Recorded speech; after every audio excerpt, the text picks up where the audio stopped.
Monster Energy. Everybody knows White Monster Zero Ultra. That's the OG. It kicked off this whole zero sugar energy drink thing. But Ultra is a whole lineup now. You've got Strawberry Dreams, Blue Hawaiian, Sunrise, and Vice Guava. And they all bring the Monster Energy punch. So if you've been living in the white can, branch out. Ultra's got a flavor for every vibe. And every single one is zero sugar. Tap the banner to learn more. For those who know that questioning everything includes questioning this show's existence. The Last Show with David Cooper.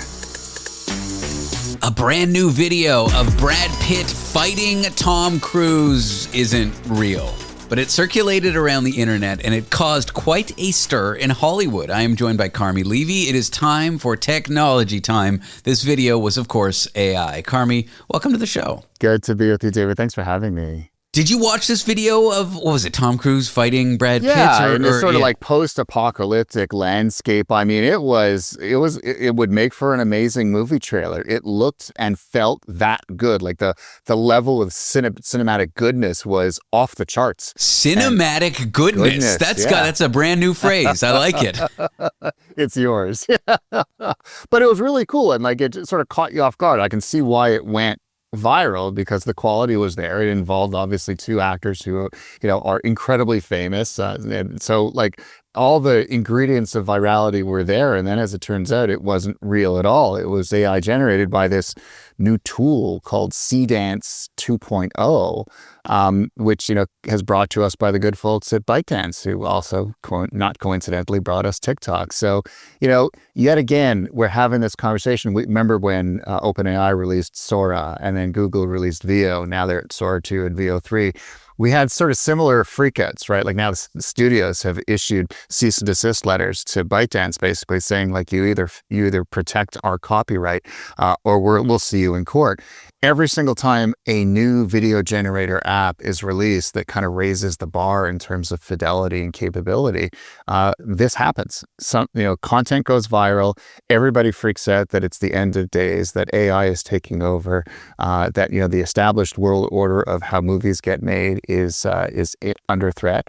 And now because, Dance is so much better than all that have come before it, apparently, and it doesn't have those protections built in, and it has that cinematic quality to it that the other video generators don't have, it is really causing a lot of people to go, have we approached another or have we reached another AI inflection point? It's a reasonable question to ask. Two ways I want to take this conversation. One, I saw the initial thread on Twitter, X, whatever you want to call it. And yes, I was surprised by how real it looked. But then just underneath it, there was just regular, average, everyday Twitter users with normal numbers of followers who then posted their videos of Tom Cruise and Brad Pitt doing things in cinematic environments using Dance. Okay. I'll learn how to say this one.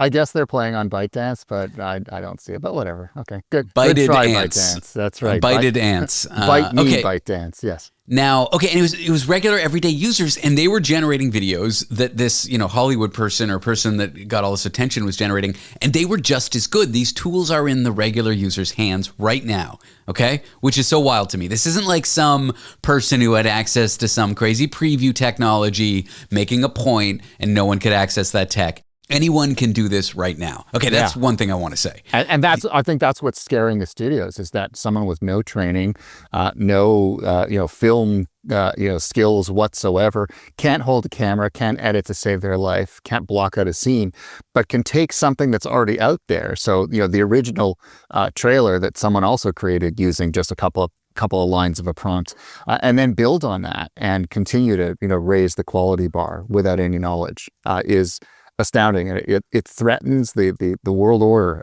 that the entire entertainment industry has followed for the better part of the last century. And it's got a lot of people scared for good reason. Okay, the other thing is, if the Screen Actors Guild gets their act together to kind of prevent this stuff, or even if regulators and politicians pass laws to prevent deepfakes of actors so that Hollywood somehow gets preserved and saved, people can't make AI movies, whatever, with actors' likenesses. Even if that happens, those laws will just likely cover like North America, Western Europe, okay?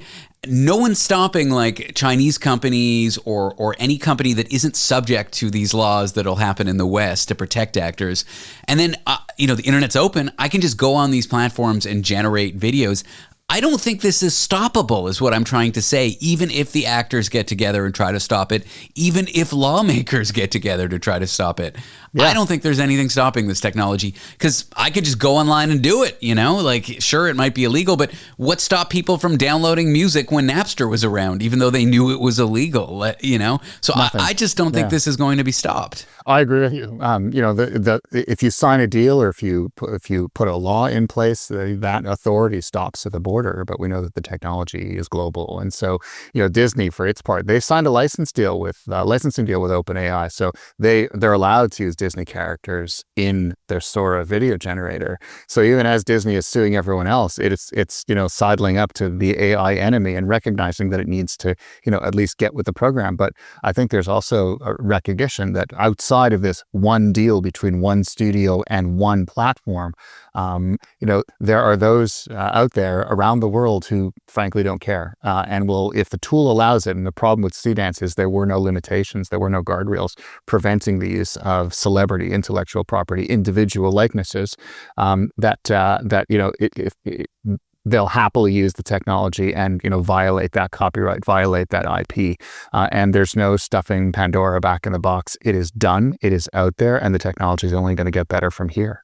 Okay, let's change directions because I feel like my radio show is becoming the AI show, which I'm fine with. AI is some of the most interesting topics we can hit these days. It's a lot of where interesting research is going on. But let's go to a fun one here. This is one of my favorite tech stories of the week. We go to a Best Buy, okay, where an employee just went on the computer, typed a few things, and then got a MacBook, not for free, but somehow got a 99% off discount. What the heck happened here? And side note, maybe I should work at Best Buy. And disclosure, I have shopped at this very Best Buy in West Palm Beach, Florida. I might very well have bought a solid-state drive from this guy. So his name is Matthew Laterra. He'd been working there for 4 years. He used his manager's code to heavily discount a whole bunch of items. He started, giving himself 99% discounts on a MacBook, but then he started doing it for his friends as well. And then they would take those devices that they had bought at significant discounts and then sell them at local pawn shops. Homeboy stole $120,000 of Apple products by just tweaking the discount code, buying it from the store he worked at, and then potentially reselling it all. Wild. Allegedly. Let's say allegedly. He hasn't been convicted yet. That's right. But of course, once law enforcement, management noticed that, some numbers weren't adding up, contacted the police, and they started staking out local pawn shops. And you leave a data trail here, and that's clearly the case in this case. And they were ultimately able to tie this individual back to all of that merchandise that was pawned out in the community. And so I think, here I was thinking I was a genius for finding a 5% off coupon code online. Well, you just have to know the right person who has the right code to enter it for you, and then you get a much bigger discount. But, retail is under pressure, right? We know that full well. The economy is not doing so well.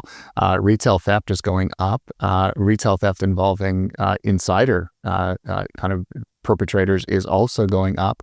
And it's harder to get a job, and those who have their jobs aren't keeping them. So there's a lot of turnover in environments like Best Buy or other areas of technology retail. And so this kind of thing, unfortunately, this is just one example, but it's happening everywhere. And this guy got caught. I'm willing to bet lots of other people haven't yet. Sierra has all the best active and outdoor brands for the super athletic stuff, like running gear for cruising up the trail. Woo! And the super athletic-ish stuff, like fishing gear for chilling by the creek.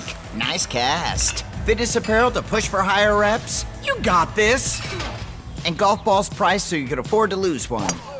Or a few. Head to Sierra or Sierra.com for the brands you want at the prices that let you do it all. From athletic to athletic-ish, Sierra's got it.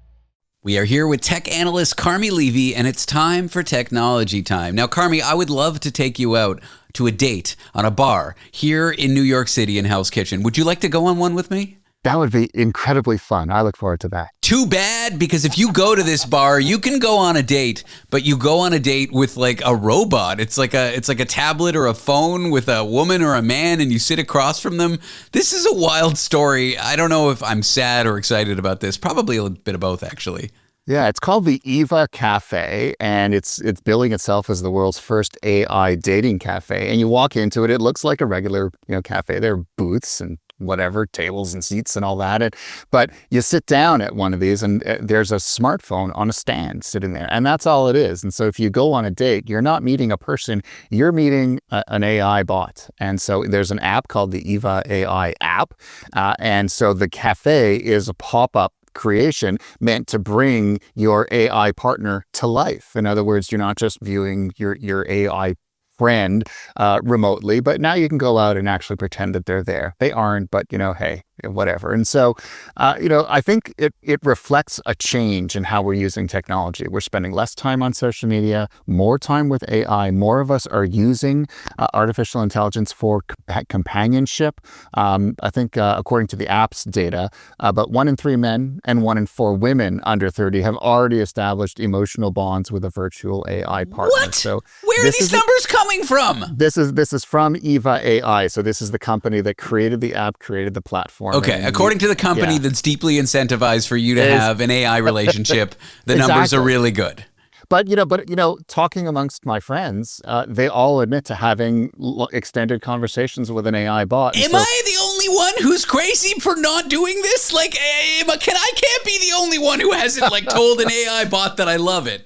I think we should be wary, and I certainly am. I've played with it just for research purposes, but the notion of me spending time with a technological companion is actually kind of creepy, and certainly not something I want to be able to discuss with my wife and explain to her, guess what, honey, I'm spending time with the AI bot tonight. Doesn't make any sense. I hope that's not your only reason, Carmi. Fear of your wife. Come on. No, absolutely not. Exactly. I'll play with it for the purposes of research, but beyond that, I find it really creepy because they do a really good impression of a human, but we know full well that they aren't. And of course, the more time you spend with one, the more likely they are to go off the rails and do things that are unpredictable. And also, the more time you spend with it, the more data it collects on you.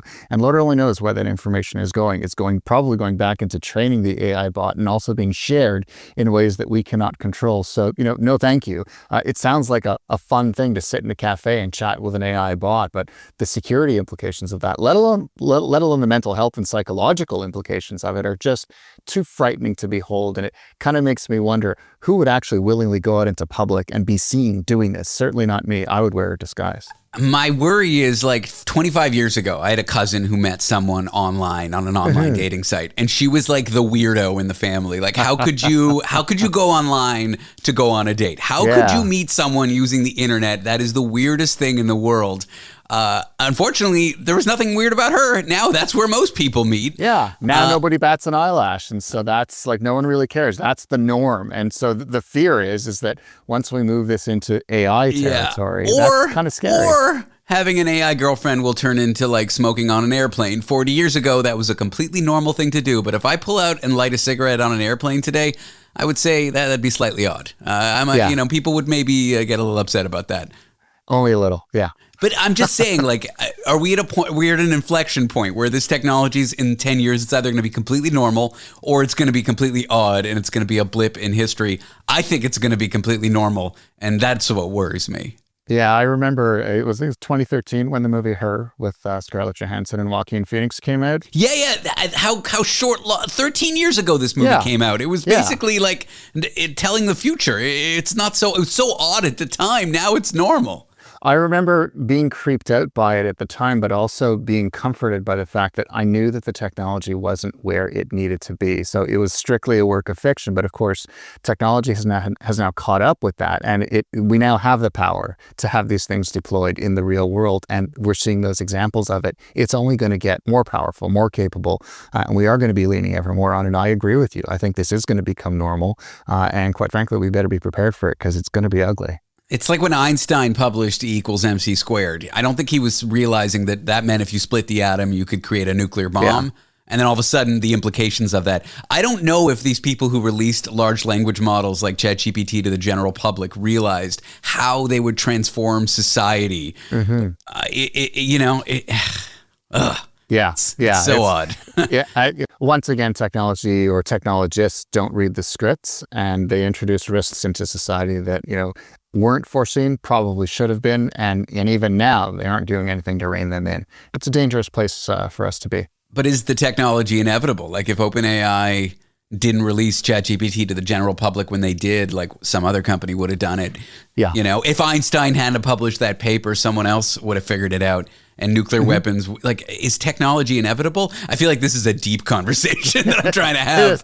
How much time you got? But yeah, I think it is. And I think we would have just been using different terminology. Maybe it wouldn't be called ChatGPT, but it would be sort of the same thing. And technology, the reason ChatGPT was released on this specific timeline is the technology to make it feasible became available around, 2022. OpenAI didn't invent the large language model any more than Apple invented the touchscreen, Yeah. But they were the company that thrust it into the public eye.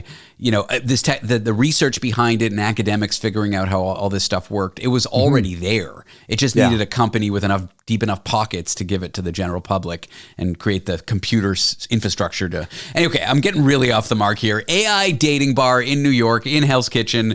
Will I be going? Probably. Will my girlfriend be mad? Definitely. But it's for research for this program. Sounds like a fun field trip. You know what? We're talking about AI fiascos. Let's just go into this other one. It goes in Quebec. We go to Quebec, where someone listed a home on a real estate agency website or whatever, and it turns out they doctored the facade of the home using AI, and now the realtor's apologizing. It seems like fraud to me at worst. Oh, it completely is fraud. I mean, I think we're used to Photoshop by now, right? So take a regular photo and then punch up the contrast, maybe crop it a little bit. I think we all expect that so that photos have a more polished look. But AI is a different thing altogether, because in this case, it was used to add windows and then take the windows on the garage door and make them look even bigger than they were. And then, oh, by the way, throw in a fence and some bushes and get rid of another door. And then turn on the interior lights of the home. And so whoever showed up to this house on open house day would have taken a look at it and said, that is not the house that I saw in the photo. And of course, the image in the ad there was no label saying that AI was used in this image. It was trying to pass itself off as real. That's dirty pool, and that's the problem. We're way beyond Photoshop here. We're actually creating things that don't exist in the real world, and we're tricking people into believing that this is real. This is an everyday example of a deliberate deepfake, and honestly, these people deserve to be called out, and they deserve some kind of sanction. Now, places where I live, a lot of people selling them don't want to pay a staging company these days because it can cost $20,000 to have your place look nice when it was just empty after you moved out. So what they'll do is called virtually stage it, and all the listings, at least that I've seen, I don't know if it's legal, if it's a legal requirement, but it says virtually staged. Yeah. But my place had a weird doctored image, like the HVAC holes, which are painted black, just didn't exist. And when I walked in, I was like, oh, that's weird. Obviously, I saw it. It didn't bother me. But I think this is happening in subtle ways to a lot of real estate listings. Just photos slightly doctored and then kind of buyer beware. But this seems like a particularly egregious example in Quebec. That's right. And I think it's fine as long as you put labels on, let people decide for themselves if that's acceptable. But if you're not going to fess up front, you're trying to hide reality, and quite frankly, you deserve to be punished.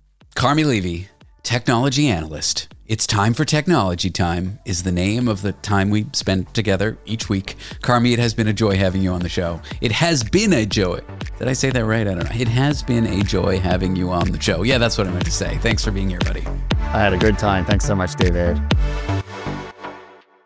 We're leaving today and entering a world of Mickey Mouse waving, princess meeting and greeting, lightsaber clashing, the Twilight Zone Tower of Terror dropping, Banshee flying, Space Mountain launching, galaxy rewinding. What's the point with galaxy rewinding? Fireworks igniting. World of other worlds. For whatever you love, infinite worlds await at the most magical place on Earth, Walt Disney World Resort.